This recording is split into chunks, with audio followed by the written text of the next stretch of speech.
So, Deborah is here with us to talk. She has lent a really magnificent work on paper to our show. And I think that the work upstairs really encapsulates, Deborah, your play between kind of the surreal, the romantic, the abstract, and the way that your work also kind of straddles figuration and abstraction. I believe today, the way we do Insight Sundays, it really is an opportunity to see through the eyes of artists and to understand how they're thinking. So I think today, Deborah, you're going to be focusing more on on the figurative work because of the one upstairs, but please do know there is a really marvelous group of abstract work also. Um, I personally love the fact that you grew up on a farm. And I think that that kind of wildness is in your work, and I think that that comes out in very interesting ways.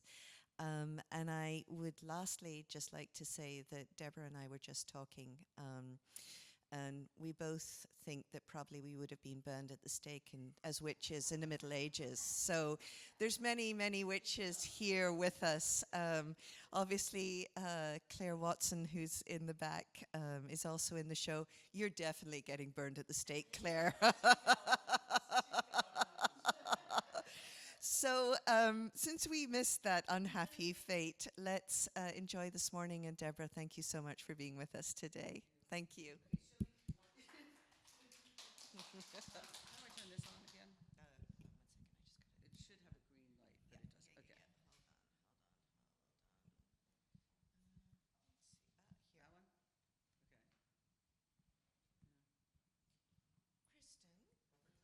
Okay. We need tech.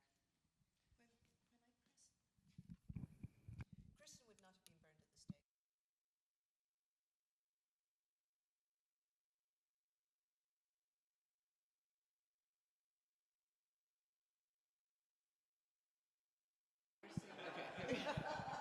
Okay.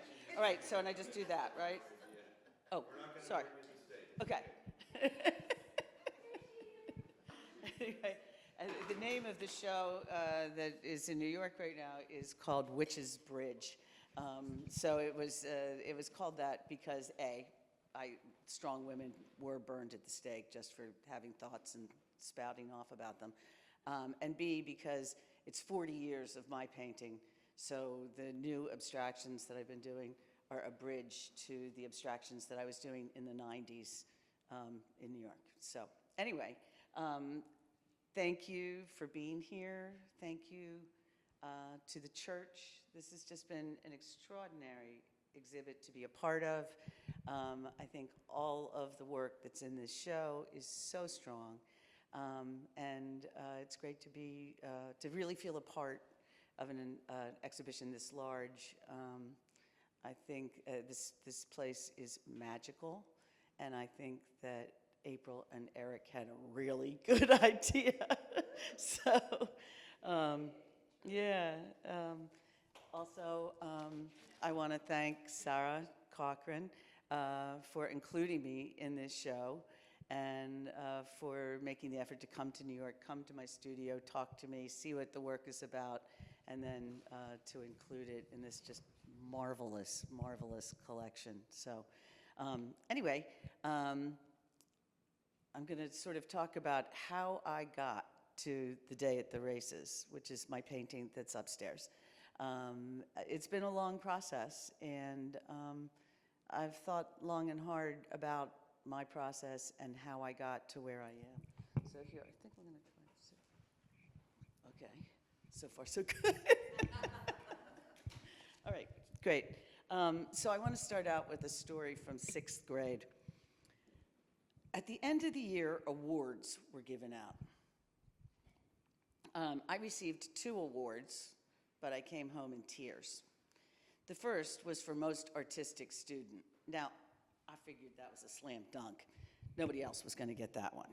But the second was for funniest girl in the class. I just couldn't even believe it. I was like, I was a cutoff, but I didn't really see myself as being funny. And I really wanted to be most likely to become president, smartest, prettiest, best dressed maybe, not. Um, but none of those really applied to me anyway. And so I was so upset that I wasn't any of those other things, but that I was the funniest girl in the class. And I took myself very seriously. I just didn't see myself as knee-slapping funny. But as time has gone on, I realized that it was a real like tip of the hat that this teacher gave to me. And there have been times where I realized, and I came home in tears, and my mother said, you don't want to be prettiest girl in the class. You will be happy that you were the funniest girl in the class. You will be happy that you were the most artistic girl. And that prettiest girl in the class, she's gonna like stay in this little town where we are, and you know, that's gonna be it. That's not gonna be you. So anyway, so that comes back to me many times. And then when I was asked to be in this show, I was like, well, of course. Course, that it's just, you know, I love it when things, you know, kind of come full circle, and you realize something from your past that really has affected your present. So, so I'm here today to discuss A Day at the Races. It's a new way of working on paper for me.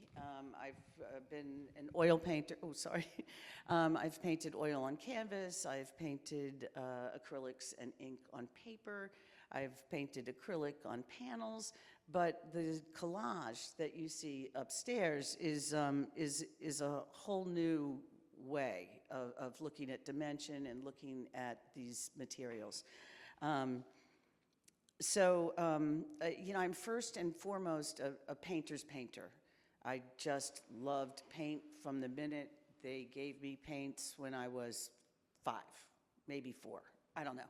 I always say that my first toy was a pencil and my second was a brush. And that's really all I ever wanted. I thank my mother, whose portrait that I did of her when I was 16. She was not an artist, but she loved the fine arts, and really sort of, you know, read and participated and was a docent at the Baltimore Museum, and there were books about art everywhere in our house. So, and she encouraged me. She knew that she had some trouble on her hands, I think, with me. So she just made sure that I had as many paints and papers and brushes and, you know, what I needed to find out what my talent was or what my head was really all about. So my first drawings were portraits of my family and copying cartoons. So this is my mom. And it's funny, I can still see her in this drawing. I don't think, but God bless her again, she like didn't care. She was, I think, 40 in this picture. And God bless her, she didn't care that I showed every bump, every sag, every, you know, because I thought that that's what made her face so interesting. And she actually really liked this. So I copied cartoons. This, I think I was 5 or 6. Yeah, after seeing the Gone with the Wind. My grandmother took me to see Gone with the Wind, and I came home and began making paintings of these women, you know, in the Civil War era costumes. I love costumes. So anyway, I drew and I drew and I drew and I drew with whatever I had and however I could draw. And I would do caricatures of people who I knew or people who I didn't know. I would just make them up. And the caricatures were funny, but they were really more sort of sardonic statements about who that person was and how to exaggerate them and give them attributes or flaws to make a statement, to talk about. I suppose I was judgmental even at 6, but anyway. So in 2nd grade, my very urbane parents decided to buy a farm in rural Maryland, as one does, right? No, but my parents did. We transplanted ourselves, and my father became a farmer. It was a bit like Green Acres, like truly. But Dad was farming and doing it big time with big tractors and machinery and a whole bunch of land. The farm was over 150 years old, and it was very overgrown. But it had all these structures like bake ovens and smokehouses and ice pits and a log cabin in the woods, and all really overgrown. The owner before us had been a doctor of horticulture, so there were these exotic plants just kind of growing wild everywhere. There was a rose garden, there was a boxwood garden, all of which was totally overgrown, but I just found it very magical in the same way that in children's books, there frequently, The Secret Garden, etc., frequently are these overgrown places that kind of, as a child, protect you because nobody's going in there. You're not going to run into anybody.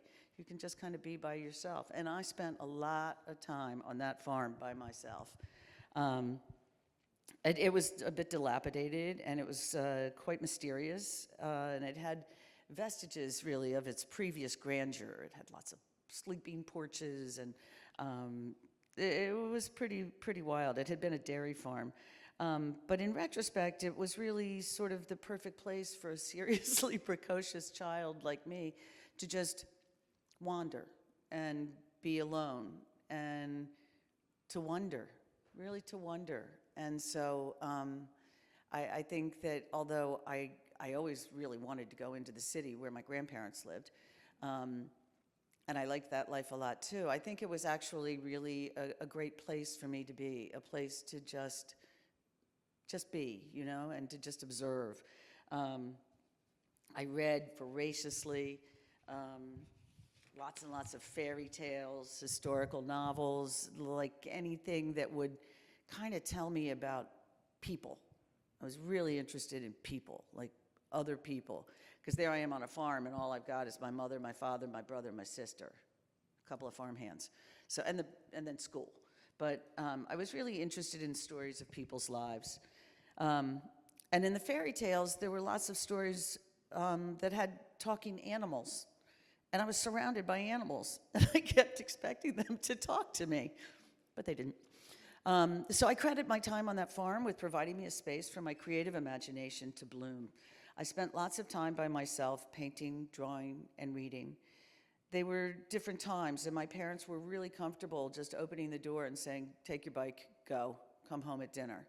And there were farms on either side, and we were allowed to just go and wander and poke around on other people's farms, although that was always a little bit scary, but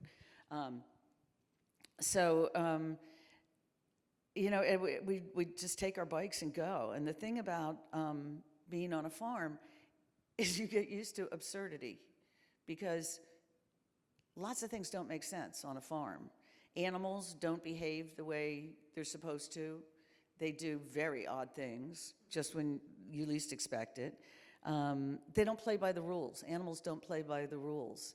And nature doesn't play by the rules. So my dad was farming, and you know, when we'd have torrential rains and it would wipe away the seeds that had just been planted, I really felt that. I knew that he was bummed out. I knew this was a problem, that he'd just lost a bunch of money and a bunch of seeds and the potential fields.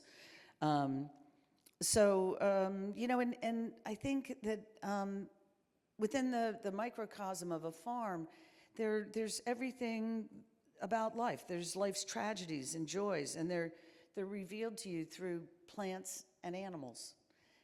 And I was very interested in trying to understand everything that I could about the world, from just watching these plants, these animals, watching how things changed.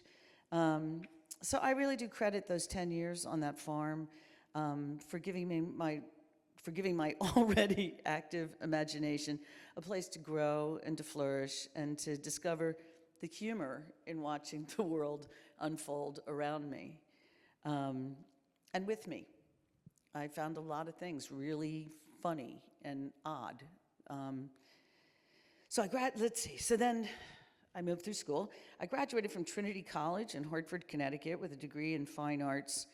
I attended the Skowhegan School in Skowhegan, Maine, on a scholarship from Clifford Still, who mentored me for the last 5 years of my life.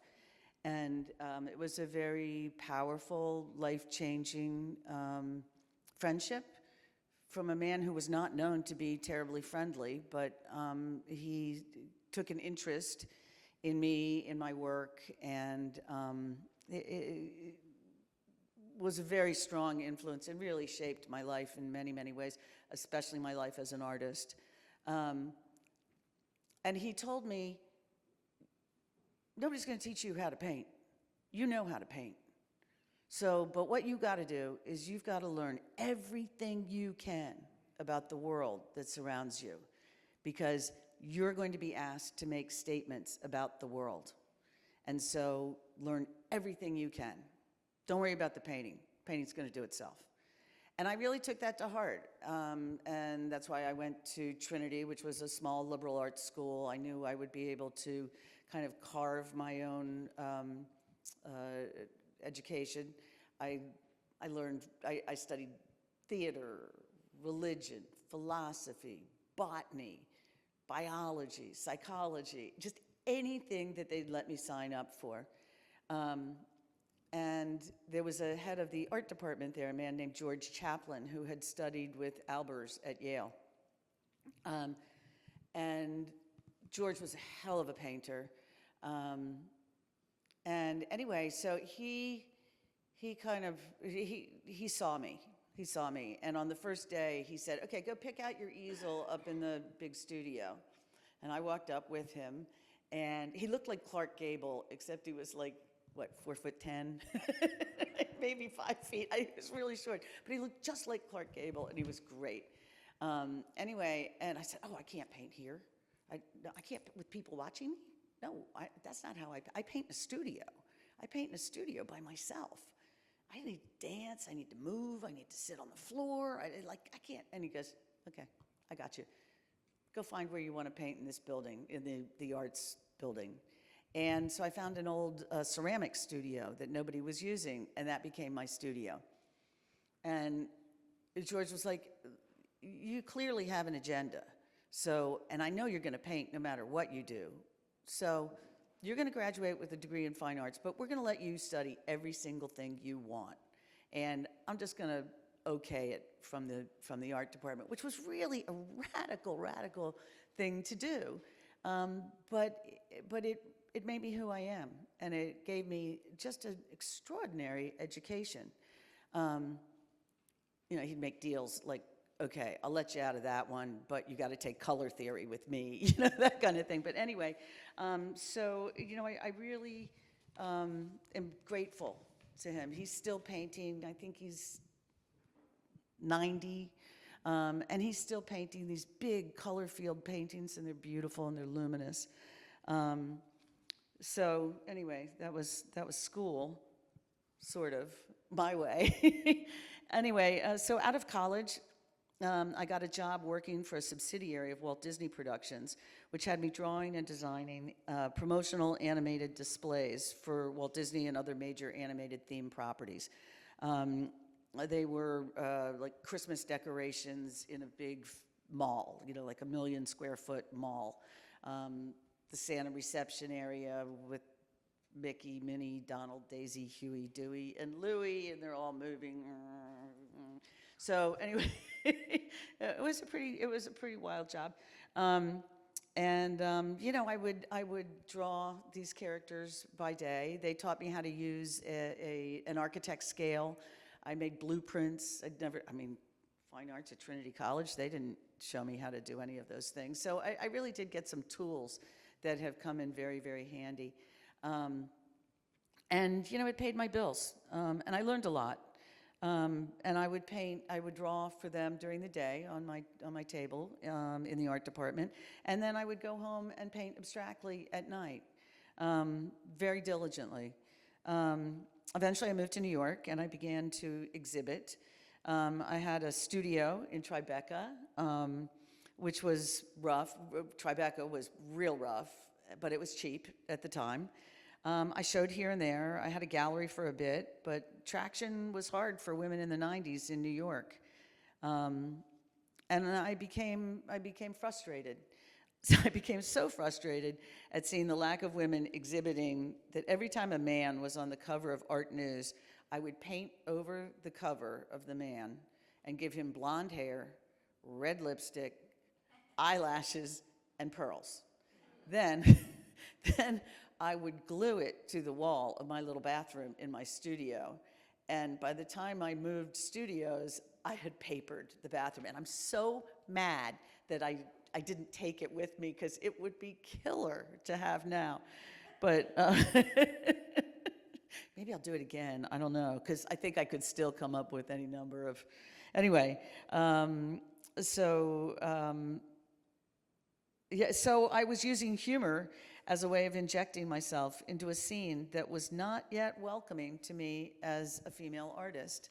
And humor has continued to help me throughout my entire life. Painting is hard, and my sense of humor has helped me get through lots of tough patches.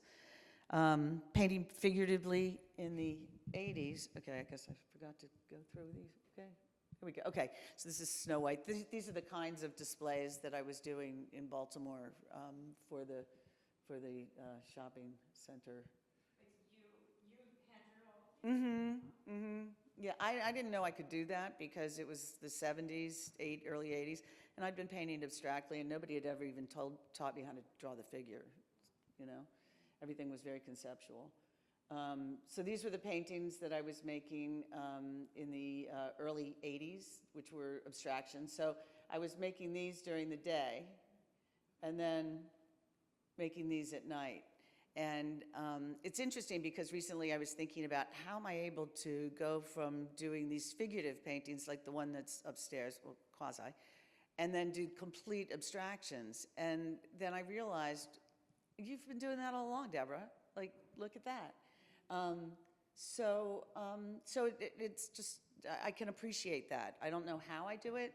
I know other people don't, but I don't know. So I think that's kind of interesting. Okay, so then that was another abstraction.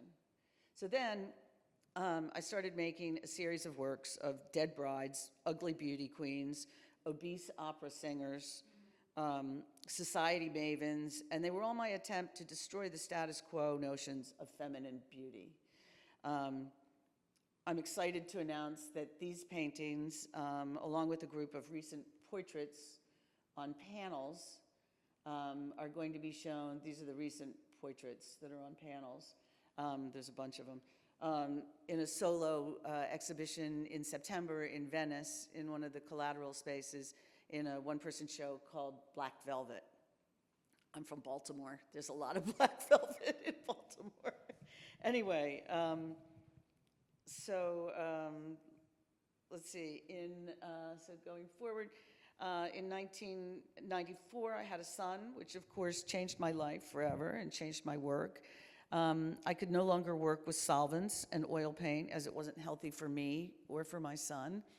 I'd worked on paper a lot to flesh ideas out, but I'd always sort of thought of them as second string to the paintings,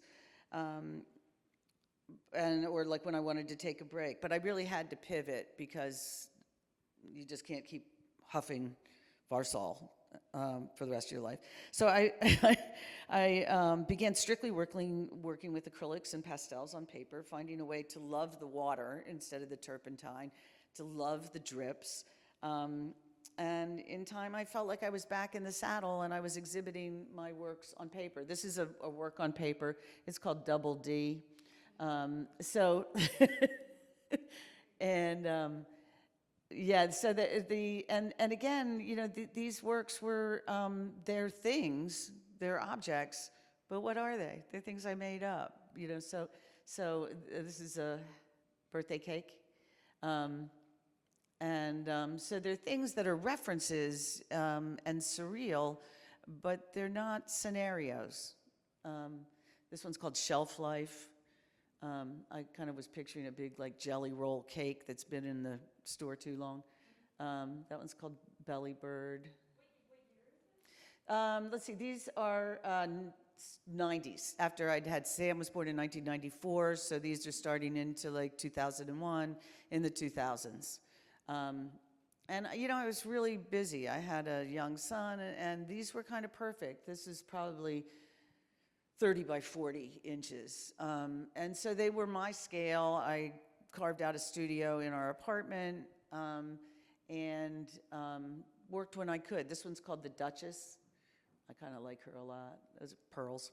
I'll get to this one, but okay. So, so I've always used titles as a way of endowing my work, like Double D, like the Duchess. The titles are always a way in to the painting. They give you an idea of what I'm thinking about, what I want you to see. But they're not literal. They're not literal. And I think and a lot of them are pretty funny. So let's see. I have a couple of examples coming up. Let's see.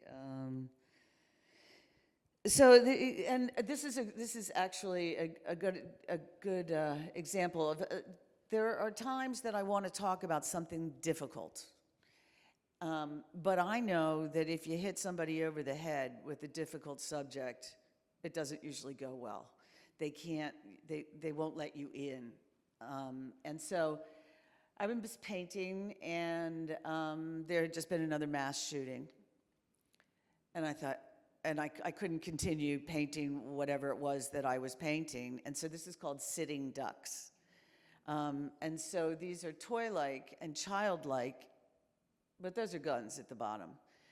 So this painting is very, very serious, and yet it's taking something,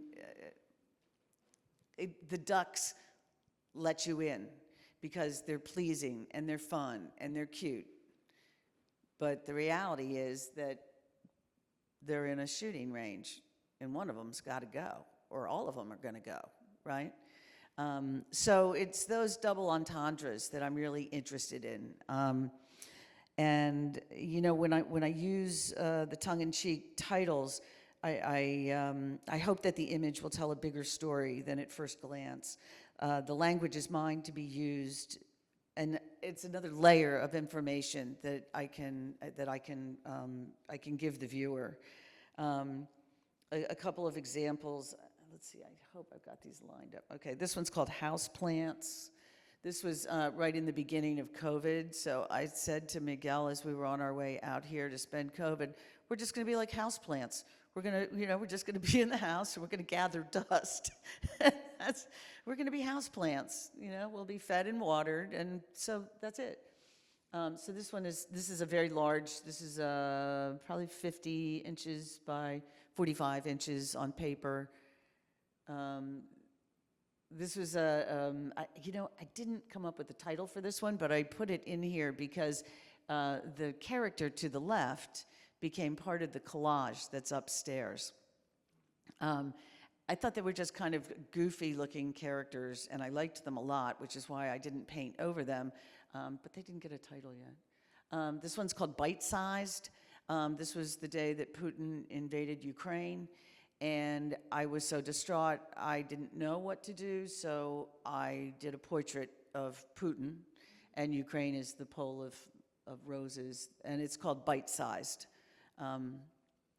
because obviously that thing is not gonna just take a little bite, it's gonna take a big bite. This one's called Mr. Nervous. So Mr. Nervous is clearly me, because I'm feeling pretty nervous about everything that's going on in the world. And I like this painting because it's a marriage of the cartoony figuration with abstraction. So this is his world around him on the right, and he just doesn't know what to make of it. He's just making him really nervous, and he does not know what to make of it.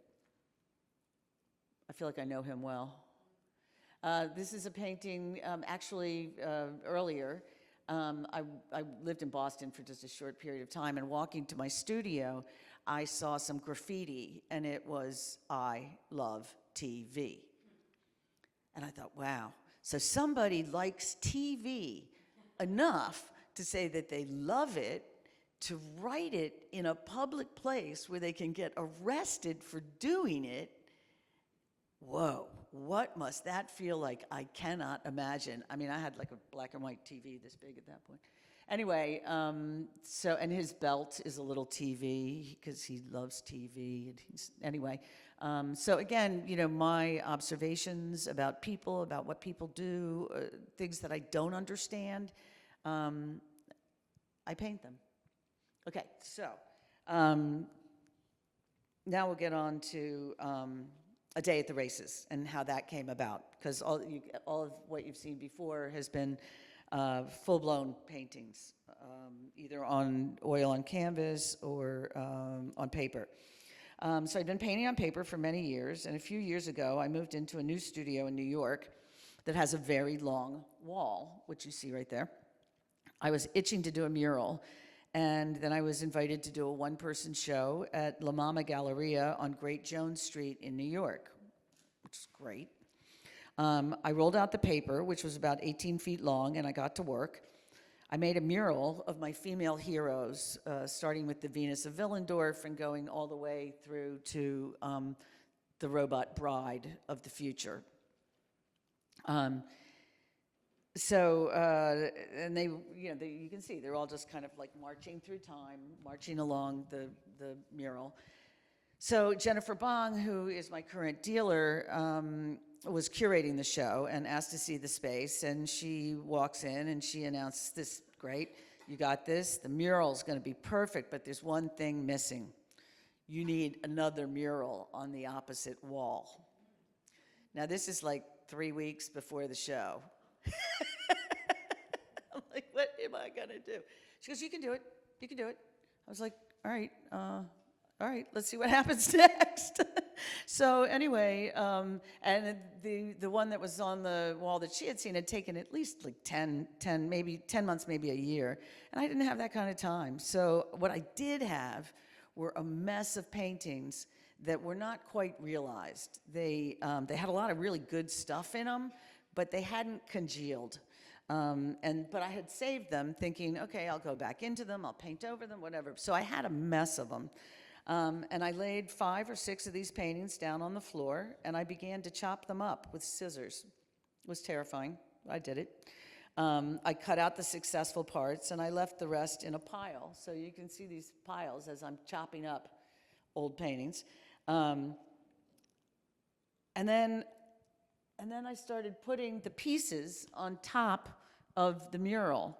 So before I knew it, I was collaging. Now, I had never even thought about collaging. I'd never thought it was anything I wanted to do, but I had a job. I had to get another mural made, and I had to do it quick. So anyway, this is my female heroes marching through time, and then collaged on top of them using the bits and pieces of the other paintings. And all of a sudden, these paintings had a dimension that I'd been trying to get maybe all my life. Because I don't have great vision, I don't have great depth perception, so I see things kind of flat. But by taking things and sticking them on top, all of a sudden I had foreground, background, which had always been a real challenge. Anyway, this is called Heavy is the Head, which was one of my grandmother's favorite expressions. Heavy is the head that wears the crown. I love all of these kind of sayings, that are passed down. Every tub stands on its own feet, et cetera, et cetera. A leopard never loses his spots, and I've used a lot of those as titles in my work. So anyway, so this was what was so exciting was that, I've always been about process, but this was a brand new process, and I was getting the results I'd always been looking for. It was a new way to take on space, and the characters were interacting with one another in this crazy way that I hadn't been able to do. It was so easy just to cut Cleopatra out and jam her in front of the Bedouin woman, right? Which I hadn't been able to kind of do that with figures just on my own. But when they were cut out and they were already made, it was much, much easier, and it was really fun. It was kind of like paper dolls. Um, so, and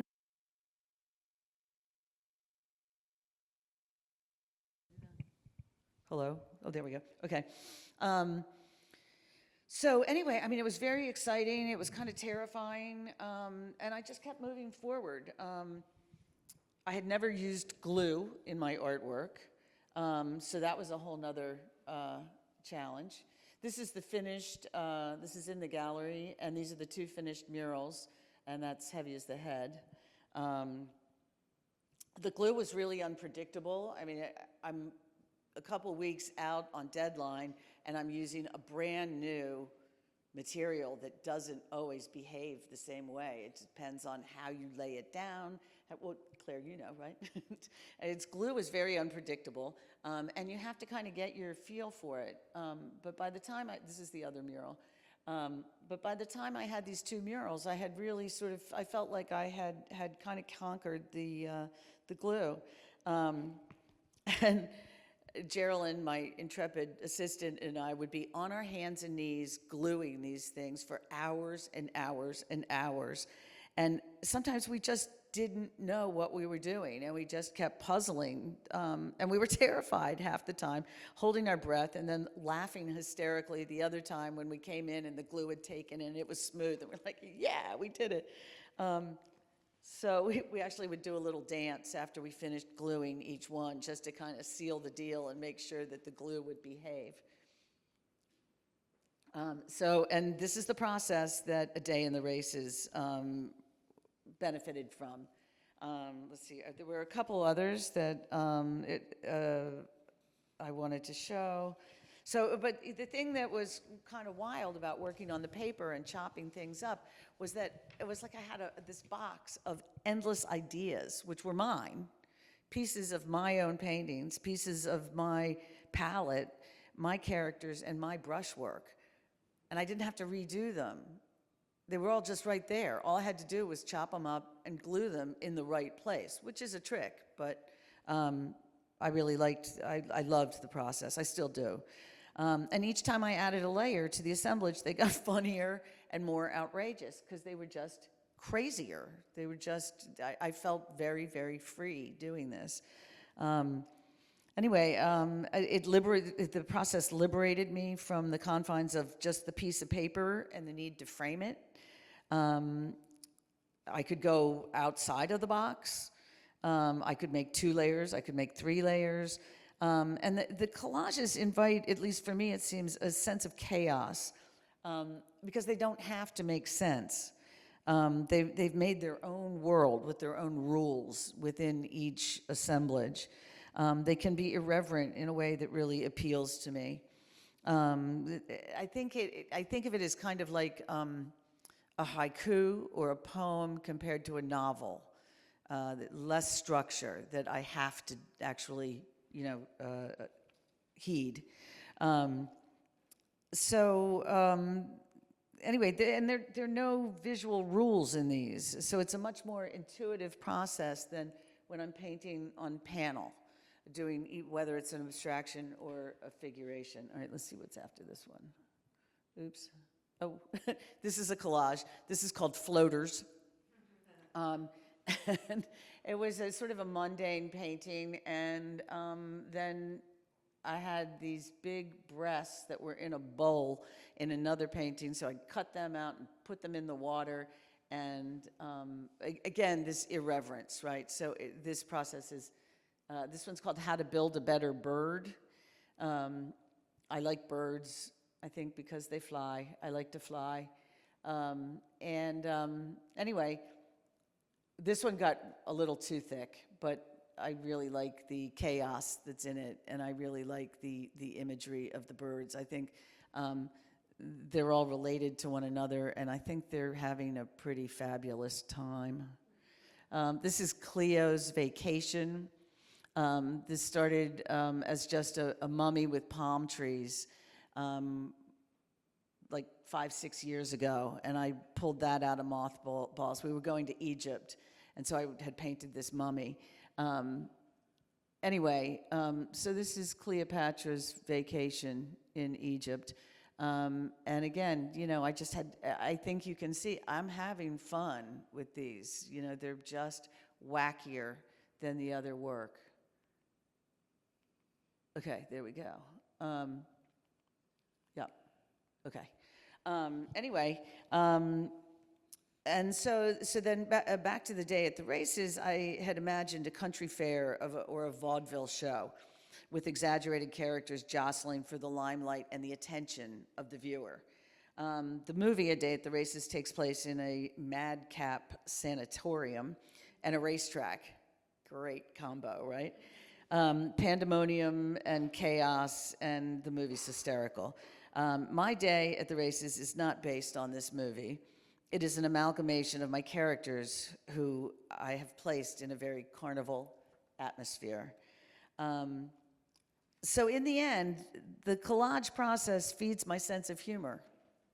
The spontaneousness of the collage making stimulates my sense of humor, the sense of, well, why not? Why not? Starting with chop it up. Second, glue it? Okay, why not? Put that one there? Why not? But it doesn't have to make sense. And I've come to that at this point in my life, that it doesn't have to make sense. And all I know is that I see humor and absurdity everywhere. And I'm really grateful to my work as an artist to give that sense of absurdity full reign, because I think it keeps me sane. And I thank you for being here to listen to me talk about this, and perhaps you'll take one of the pages from my book and start seeing more absurdity in the world. It's there when you're looking and when you're not. And maybe you'll see something funny that you might not have seen otherwise. So thank you. Thank everybody here at the church. This has just been a great joy to be a part of. So thank you. And if anybody has any questions, I'm happy to entertain them. Are there any questions?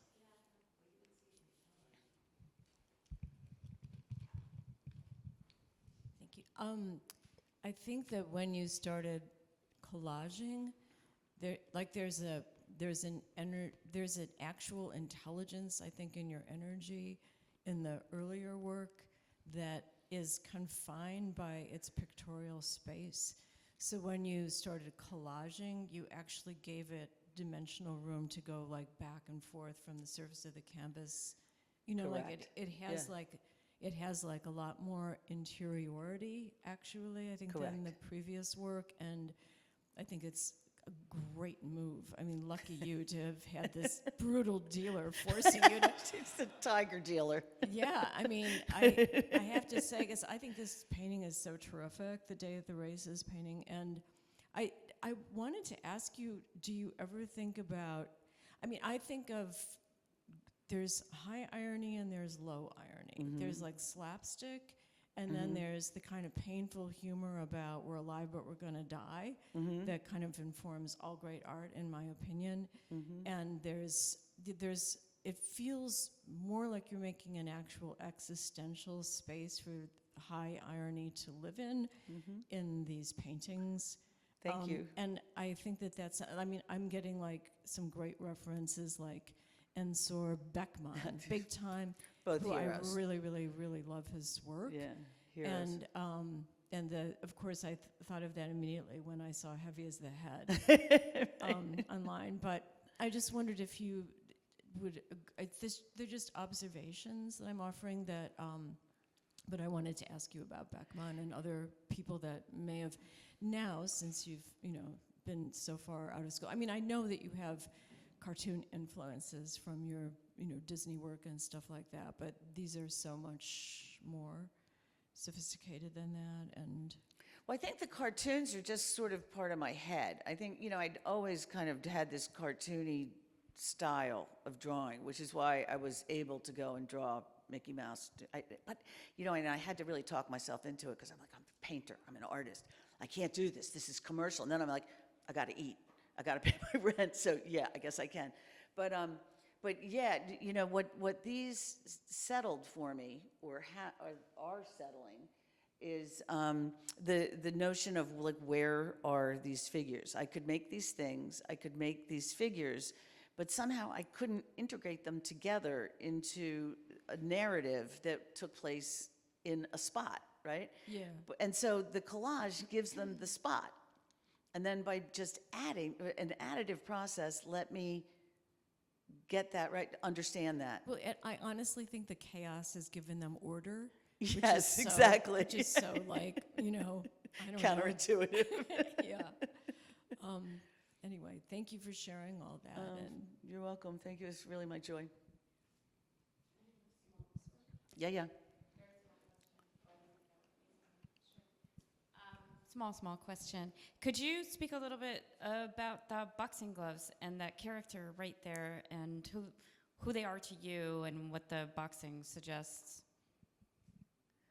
So he's kind of the master of ceremonies, and he was on a piece of paper by himself, and so that's back to what we were just talking about. He wasn't resolved because he was just, I mean, he was good, but he was just kind of there going, ta-da! And in the background there was some fuzzy stuff, but you know, nothing that could really be articulated. And so I really liked him. I didn't show him, I didn't post him, I didn't do anything with him, but I kept him because I thought, okay, he's gonna find his spot. I don't know what it is, I don't know how. But, and so in doing this, again, what he did was he's very front and center, right? And now he's got the cast of characters that he needed, but he was on a piece of paper that was only like this, right? So there wasn't room to really fill it up with anything else. And I tend to sort of focus on one thing. I think it might be because I'm very nearsighted and I have no depth perception. So in some crazy way, doing these collages has kind of broken that singular sort of vision of, you know, what's closest to me that's of interest. Anyway, I really like him, and you know, the boxing gloves, I really didn't think of them so much as boxing gloves as mittens, for whatever reason. You know, pictorially, I think I wanted a round. Pictorially, his face is so odd, I didn't want to have to do fingers or like what would his hands look like. So that's why I put him in the mittens. Specifically gendered, because you say him. It's funny, yeah, he is a he. He is a he. And not all of them are specifically gendered. Sometimes they're just royalty, or they're just, you know, whoever they are in the scenario. They're a face, they're a mask, they're, you know. Anyway, yeah, I think he's pretty funny. I wanted to ask about color. I mean, color is obviously a big part of your work, and it has been for a very long time. And I mean, it was very interesting to see, obviously, the work you were doing for Disney and then some of the abstraction. But if you could talk about color, I'd be very grateful. Yeah, I'm a colorist. I mean, it makes me tick. So I've always loved the expression, a riot of color. And so I'm not a subtle individual. Never have been. So, you know, I'm always trying to get the most out of any given color. So the way you do that is by obviously putting the opposite color next to it, because then it really begins to vibrate and it sets up this conversation. And then you go backwards from there. And then you begin to mix those two colors together, and that gives you a medium in the middle, right? That, you know, begins to settle them.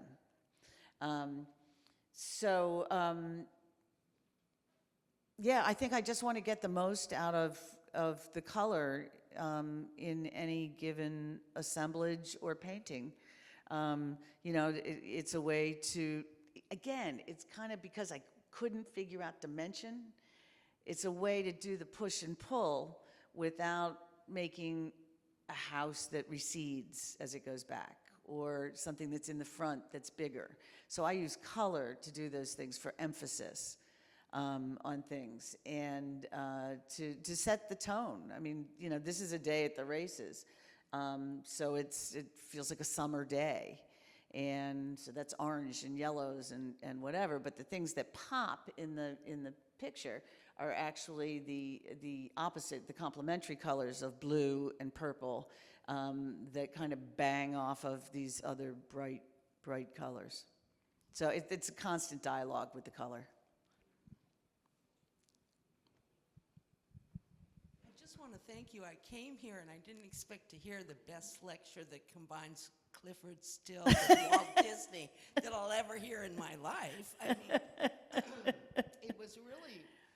it was really fascinating to keep up with. And thank you for your generosity in talking about your art too. You know, I was born, I grew up, I studied with people. This is what I learned, and this is what I came up with when I was under pressure, which you were when you show. But I just want to say the wonderful thing about collage is it gives you the chance to test out impermanency and move things around very quickly. Yeah. And so it invites accidents. It's a fast medium in some ways that wouldn't be there if you had to paint these. Right, exactly, But, exactly. And because I've already painted them. Yeah. I've already labored And over so them. They it's just really didn't work about in a hole. placement, Yeah, but yeah. It's also possible to test out placements Yeah. without gluing them down. Right, exactly. And that No, I gives you pinned them. more of a choice of composition. Yeah. So I appreciate that, and I just wanted to say I really appreciate Clifford's, he's one of my big ones, what he said to you, which is don't follow me, look at the world. you know?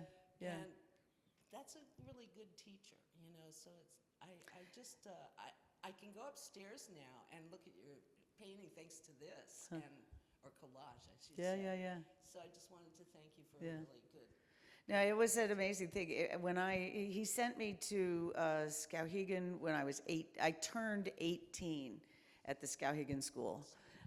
So I was the youngest person to ever go to Skowhegan. They didn't quite know what to do with me. I really wanted to go to the beach and drink beer that summer, but Mr. Still said, he got the award for painting in 1975. And then you send someone when you get that award, and so he sent me on his scholarship. So I had to go.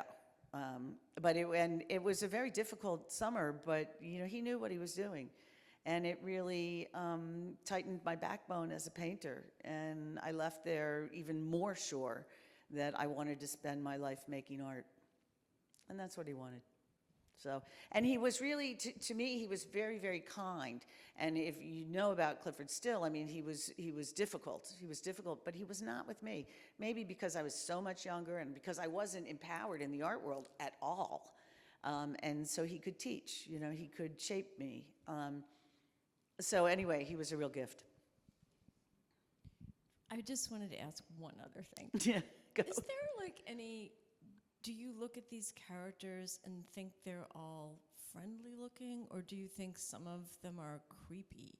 I just ask because you could look at your Master of Ceremonies with the smeared red lipstick, which to me is always a sign of insanity. Sanity, yeah. So I'm just wondering, like, is that important to you? Do you think about that when just wondering, because you're speaking about them all very kind of affectionately and positively. So I'm just wondering, like, I am very fond of all of them, even the ones that might be nefarious. I'm really very fond of all of them. So you're just sort of fearlessly attached to them, even if they're creepy looking. Yeah, even if they're damaged, Okay. you know. Yeah. And yeah, you're right about the lipstick. I mean, I kind of thought about it, but I was like, no, I'm just going to go for it. I'm just going to do it. And that happens a lot when I'm creating these characters because I'm fleshing them out and I don't know who I'm looking for, you know? So you're not looking for dramatic tension between the actual innocent, happy-looking one and then that one, for instance? Not unless that's been like part of the narrative that I've already sort of developed in my head as to where they are or what they're doing. But I do kind of make things that look odd, but I don't know, they don't feel that creepy to me because, yeah. No, I hate horror movies and I hate creepy stuff like that. But yeah, strange is good. Strange is good. Creepy. And but you know, there are a lot of like little old ladies I see on the bus in New York, and the lipstick is like this, you know. And so yeah, there are those memes, you know, that we've been given through, you know, scary movies and all that kind of stuff. But yeah, you know, it really is a very it's a very animated process of making these things work together. Like, if I need a bad guy, then I put a bad guy in. And would you ever just make something that you think needs to, like you need something like that, but it's too small? Would you make it bigger to go on the collage that you're putting together? I haven't done that. Oh no, you know what? I did make Cleopatra. She's the one thing that I set out to do with her head with the Nefertiti top. I did set out to actually put her in that painting because I didn't have anything that worked scale-wise. So I have done that. Yeah. I have done that. Or, you know, I've thought, oh, I need some like yellow tears or raindrops here. So I'll go back into a yellow painting and just cut out the tears and or the raindrops or whatever they are. So, yeah, I you know, I'm an open book. Anything goes. Oh, that's Deborah, another good title thank for you. painting. Thank you, thank you, thank you. Thank you.